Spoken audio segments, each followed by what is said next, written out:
พาทุกคนมาทำความรู้จักครับกับระบบ High Flow ของ GWM นั้นว่าคืออะไรกันแน่เขามี High Flow ธรรมดา High Flow T High Flow C แรงได้ประหยัดได้ชาญฉลาดได้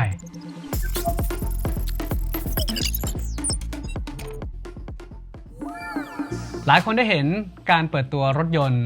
Way G9 High Flow นะฮะรวมถึงการที่เขานำรถยนต์คันนี้ไปแสดงที่งาน Motor Expo พร้อมกับเปิดขายด้วยนะครับเปิดราคามาที่ 2,349,000 บาทถือว่าเป็นรถยนต์ MPV คันแรกจากทาง GWM ที่นำมาทำการตลาดที่ไทยแล้วก็เป็นครั้งแรกของแบรนด์ Way นะฮะที่นำคันนี้มาทำการตลาดที่ไทยเช่นเดียวกันมีคำถามต่อมาว่าระบบ High Flow ที่ห้อยท้ายมานั้นคืออะไรกันแน่หลายๆคนก็เริ่มมีความสงสัยเพราะว่า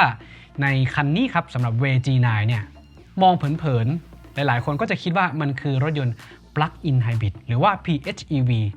แล้วมันจะแตกต่างจากเจ้าอื่นอย่างไรเทคโนโลยี High Flow คืออะไร High Flow อยู่ดีๆก็โผล่มาปกติได้ยินแต่ High Five รอบนี้มาเป็น High Flow มันคืออะไรกันแน่นะฮะในคลิปนี้ครับผมจึงอยากจะมา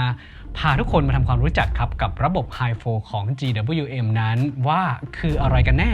และคำว่า High Flow นั้นจริงๆไม่ใช่แค่มีแค่ High Flow นะเขามี High Flow ธรรมดานะครับซึ่งเป็นสำหรับรถยนต์ SUV ที่ขับในเมืองแล้วก็มี High Flow T ด้วยนี้ High Flow แล้วก็ขีดตัว T ครับก็เป็นสำหรับกลุ่มรถยนต์ที่เป็นแท้งนะฮะไม่ว่าจะเป็นแท้ง300แท้ง500แท้ง700ก็ใช้พวกนี้เช่นเดียวกันและรวมถึง High Flow C หรือว่า High Flow Z ครับเป็นอีก1แพลตฟอร์มครับที่ขยายออกมาอีกตัวนี้เขาจะเรียกว่าเป็น Super Hybrid ที่เสริมเรื่องของพละกำลังไม่ว่าเรื่องของความแรงการชาร์จแบตที่มาพร้อมแรงดันแบตเตอรี่ถึง900โวลต์แล้วก็สามารถวิ่งด้วยระยะไฟฟ้ามากกว่า200กิโลเมตรเลยทีเดียววันนี้เรามาทำความรู้จักกับคำว่า High Flow ตัวนี้นะครับและคุณจะทราบว่าความแตกต่างของเขาระหว่าง High Flow จาก GWM แตกต่างจากระบบ PHEV ของแบรนด์อื่นๆหรือที่เราคุ้นเคยกันมาตรงจุดไหนบ้างครับคำว่า High Flow ครับเป็นการผสมคำของคำว่า Hybrid Intelligent แล้วก็ Four Wheel Drive นะครับ3คันมารวมกัน Hybrid คือรถยนต์พลังงานที่ทำงานร่วมกันทั้งรถยนต์ใช้น้ำมันและไฟฟ้านะครับรถยนต์ Hybrid ทุกคนน่าจะรู้จักกันแล้วแหละ Intelligent ก็คือความชาญฉลาดครับ4ที่ย่อมาจาก Four Wheel Drive หรือว่าระบบขับเคลื่อนแบบ4ล้อ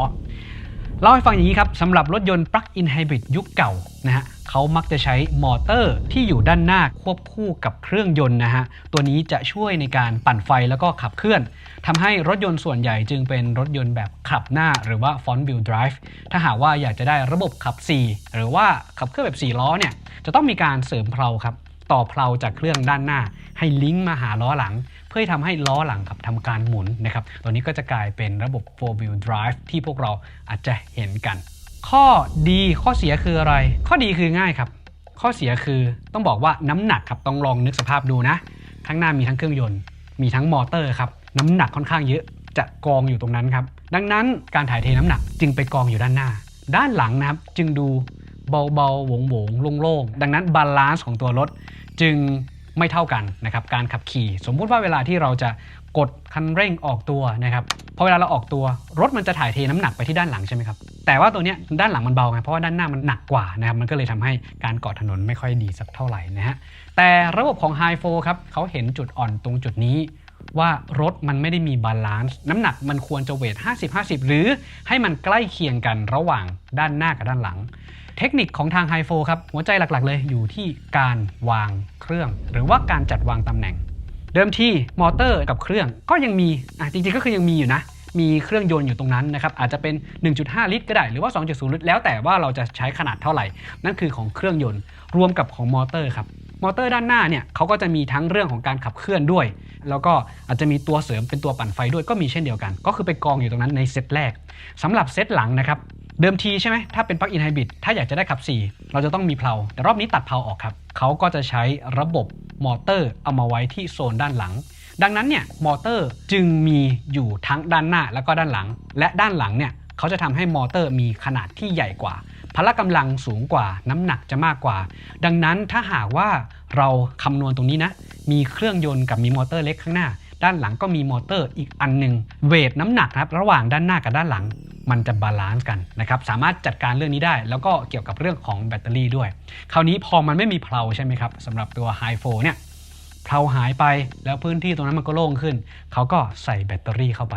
ดังนั้นเราจะเห็นว่าใน Way G9 Hi4 ครับขับเคลื่อน4ล้อได้เหมือนกันนะแล้วก็แบตเตอรี่นั้นมีขนาดใหญ่สามารถทำระยะทางด้วยแบตเตอรี่ล้วนๆเนี่ยเกือบ200กิโลเมตรเลยทีเดียวนะครับนี่คือส่วนที่ทำให้ดีขึ้นดังนั้นถ้าหากว่าคุณใช้รถยนต์ GWM Hi4 คุณจะสามารถใช้ไฟฟ้าล้วนจากตัวนี้จะเสียบชาร์จ AC ก็ได้หรือว่าจะเสียบชาร์จ DC ก็ได้วิ่งในเมืองในระดับไม่เกิน200กิโลเมตรต่อวันคุณแทบไม่ต้องใช้น้ำมันเลยเพราะว่าเขาจะใช้แบตเตอรี่จากตัวแบตเตอรี่ใหญ่ High Voltage ตัวเนี้ยในการจ่ายไฟเอาไปให้มอเตอร์นะครับเขาจะแบ่งเป็นทั้งการขับหลังแล้วก็ขับหน้านะเป็นแบบ Part Time Drive สมมุติถ้าเราไม่ได้เน้นพละกำลังสูงขับเคลื่อนในสถานที่ที่แบบว่าทางเรียบๆไปเรื่อยๆเขาจะใช้มอเตอร์หลังขับในการขับขี่เพราะว่ามอเตอร์นี่มีขนาดใหญ่พละกำลังแรงมากกว่ามอเตอร์หน้านะครับก็จะขับ2ไป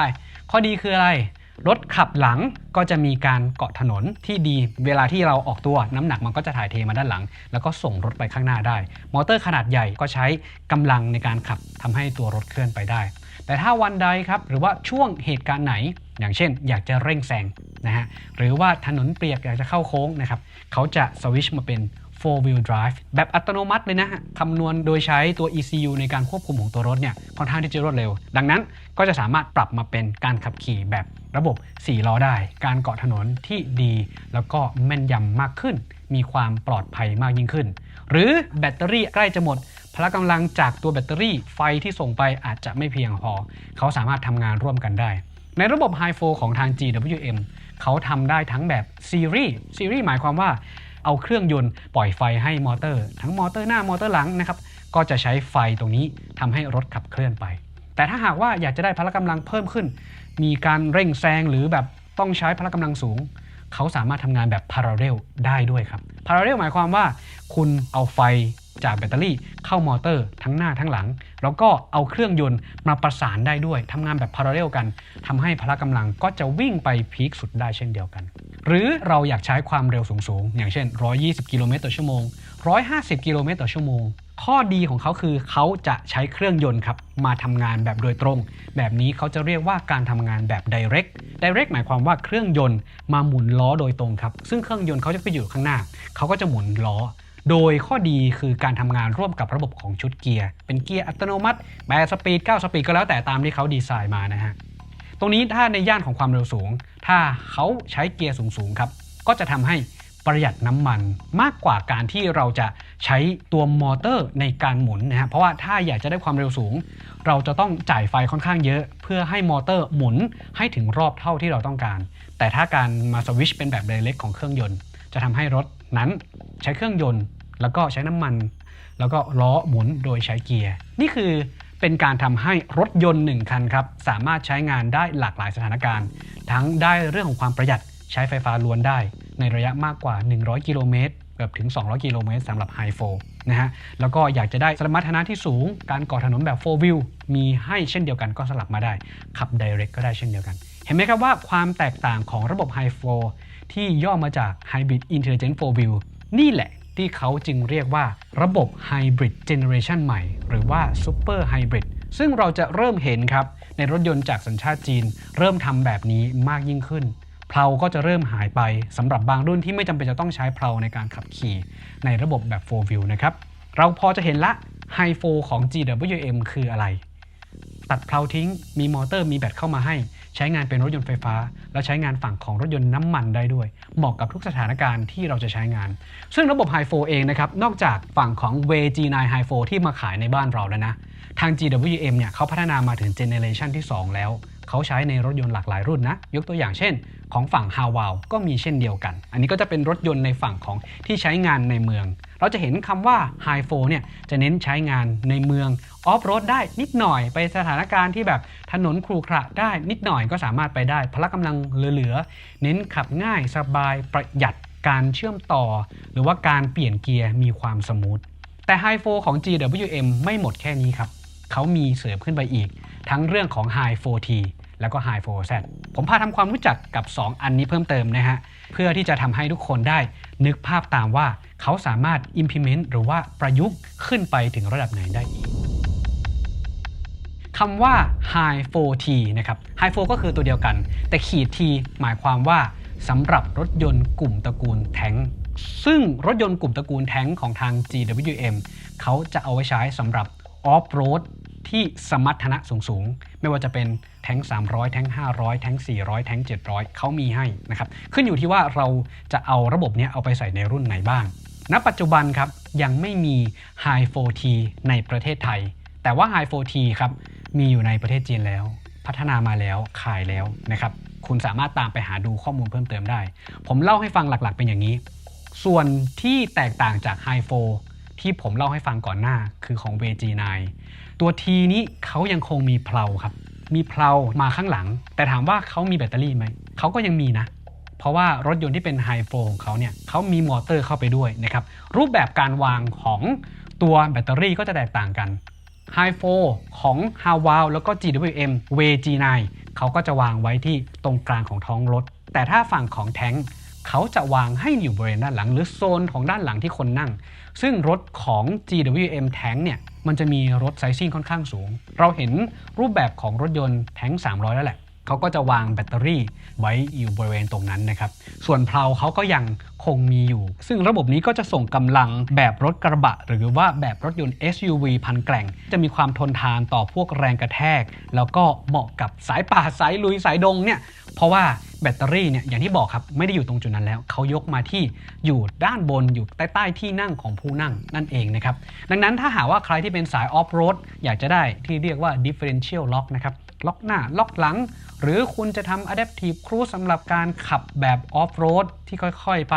หรือจะทำแท้งเทิร์นหรืออะไรต่างๆมากมายตัวนี้ระบบของ High 4T ตัวนี้จะทำให้คุณได้รถที่เป็น Super Hybrid คุณยังสามารถใช้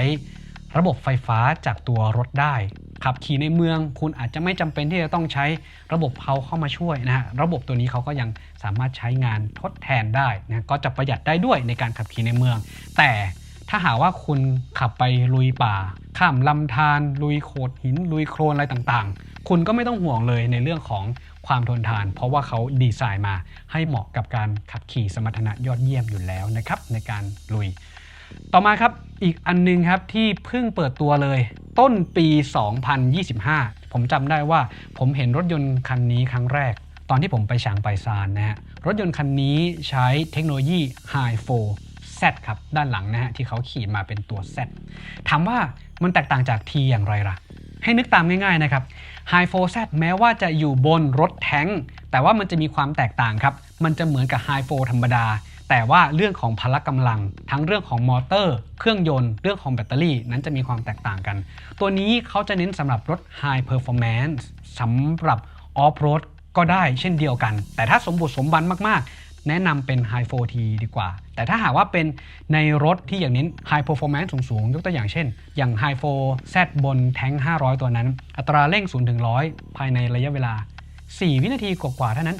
4-5 ราวๆนี้นะฮะก็จะใช้พลังงานจากแบตเตอรี่จะมีขนาดใหญ่ขึ้นครับระดับ50กิโลวัตต์ชั่วโมงขึ้นไปนะครับสามารถทำระยะทางได้มากกว่า200กิโลเมตรคุณสามารถใช้รถยนต์แท้ง500แล้วใช้แบตล้วนๆจากเขาได้200กิโลเมตรต่อการชาร์จแล้วแบตเตอรี่ของเขาครับมาพร้อมเทคโนโลยีใหม่ใช้แรงดัน900โวลต์ชาร์จเร็วมากครับคุณสามารถ DC Fast Charge ได้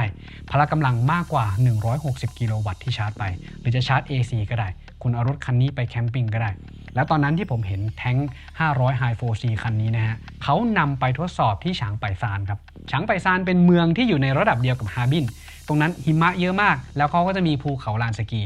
แท้ง500 High 4C คันนี้ครับทาง GWM เขานำไปทดสอบ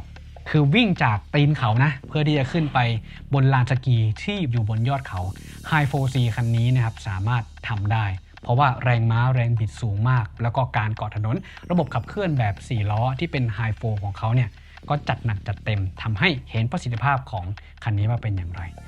คราวนี้ครับหลังจากที่ผมเล่ามาให้ได้ฟังหลายๆคนคงจะพอเห็นภาพแล้วว่า High 4 ของทาง GWM นั้นเป็นอย่างไรและเขามีรูปแบบไหนบ้างทั้ง High 4 ธรรมดา High 4T แล้วก็ High 4Z นะครับก็เรา